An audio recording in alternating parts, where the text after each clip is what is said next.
Gars, je n'ai pas le temps. Man, je suis trop occupé. Gars, aujourd'hui, j'ai perdu un contrat là qui me vexe, tu ne peux pas savoir. Et si tu me demandes ce que je faisais pour ne pas aller signer ce contrat là, je ne peux pas te dire. Gars, la fin là me chope. Voilà les phrases de frustration et d'évitement qu'on écoute au quotidien lorsqu'on a mal géré son temps. Ton précieux temps, mon précieux temps.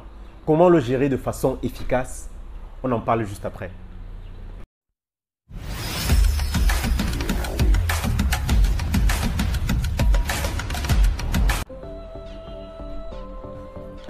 Salut, je suis Dodo Kanko, le fondateur de Cordia, centre d'orientation et de recherche pour le développement et l'ingénierie des affaires. Bienvenue au Business.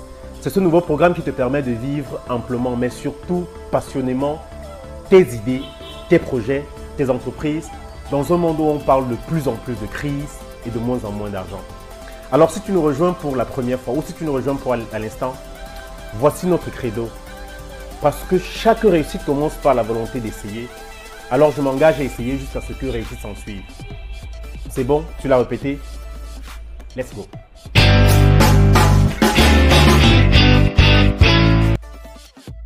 Pour ce premier numéro de Business, nous avons fait le choix d'aborder le problème de gestion de temps. Pourquoi? Pour au moins deux raisons. La première tient de ce que le mot business contient en soi busy, qui signifie occupation. Occupé à quoi? Occupé à un temps qui nous est imparti. Nous en avons 24 pour une journée. La deuxième est beaucoup plus générale, beaucoup plus profonde même, j'ai envie de dire. Combien de fois tu t'es posé la question de savoir, ai-je atteint mon objectif de cette journée? Et après tu te dis, non, j'ai manqué du temps. As-tu vraiment manqué de temps?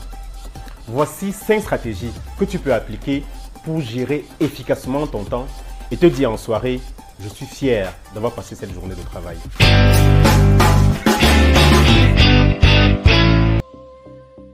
Ce que je te propose de faire dans un premier temps, c'est de dresser une liste de perdants ou une blacklist de toutes ces choses qui t'empêchent d'avancer et dont tu es conscient, mais tu ne veux pas te débarrasser. Si c'est par exemple les réseaux sociaux, dedans. Si ce sont les femmes, dedans. Les amis, dedans. Le maquillage, dedans. Le make-up, dedans. Toutes ces choses qui t'empêchent et te freinent au quotidien parce que tu n'auras pas réalisé tes objectifs, mets-les dans cette liste-là.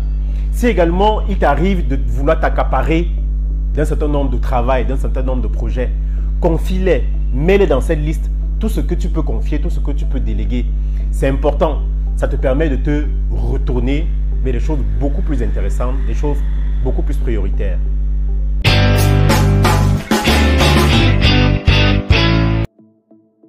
Alors la deuxième chose que je te propose de faire pour mieux gérer ton temps, c'est de prioriser tes actions. Qu'est-ce qui est plus important pour toi?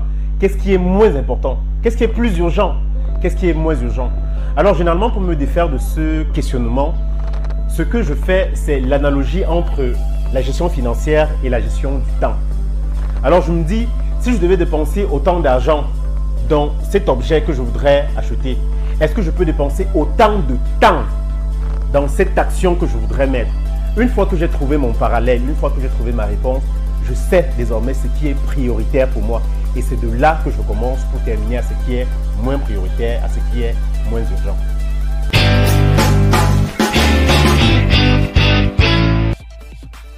La troisième chose que je te propose de mettre en application pour mieux gérer ton temps, c'est de savoir dire non. Apprends à dire non, je ne pourrais pas. Apprends à dire non sur des situations dont tu ne peux pas gérer. Apprends à dire non sur des compétences dont tu n'as pas. Apprends à dire non sur des choses que tu ne peux pas supporter. Arrête de dire oui et après pour regretter. Arrête de dire oui et après pour dire « Oh non, je ne pourrais pas parce que je suis dans l'impossibilité ». En ce moment-là, vous perdez en crédibilité, vous perdez en respect. Apprends à dire non. C'est aussi une façon de faire les choix et de gagner en temps.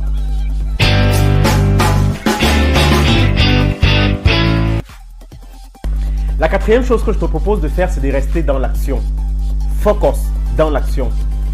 Cela suppose une certaine concentration. Pendant 10 à 15 minutes, faites une chose à la fois. Arrêtez d'avoir plusieurs mains que vous n'avez pas. Arrêtez d'avoir plusieurs yeux que vous n'avez pas.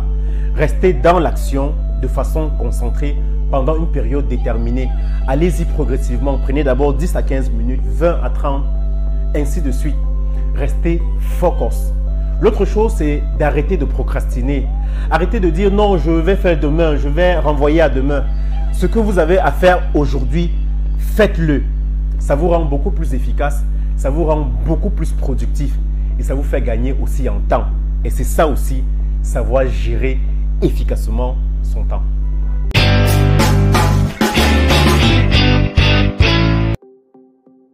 La cinquième stratégie que je te propose de mettre en place pour mieux gérer ton temps, c'est de prendre des notes et de les ranger dans un planificateur de journée.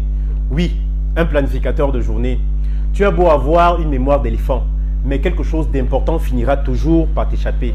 Et pourtant, si tu as un planificateur de journée, tu notes les choses les plus importantes ou les actions les moins importantes à faire, les plus intéressantes, les moins intéressantes, les personnes à contacter, parce que le planificateur est structuré pour ces actions-là. Alors, si tu as besoin d'un planificateur, je peux te le donner de façon gratuite. Tout ce que tu as à faire, c'est de prendre le numéro qui s'affiche là et de m'envoyer « Je veux le planificateur ».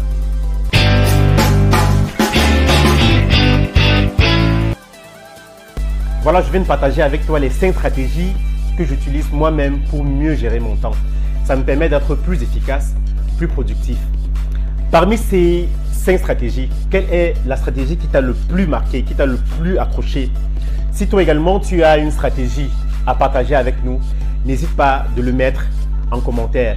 Surtout, n'hésite pas de liker la vidéo et de partager. Ça pourrait certainement aider beaucoup d'entre nous. Je ne terminerai pas cette première vidéo sans rendre hommage aux personnes qui m'inspirent. Je pense au docteur Claudel Ndombisi, à Ulrich Guégan, à Simo Philippe, à Zap Mwekassa, à Zico Kias. Ce sont des personnes que je suis au quotidien et qui me permettent aujourd'hui d'échanger avec vous. Je suis Ledou Kanko, le perfective. Parce que chaque réussite commence avec la volonté d'essayer. Alors, je m'engage à essayer jusqu'à ce que réussite s'en suive. À la prochaine.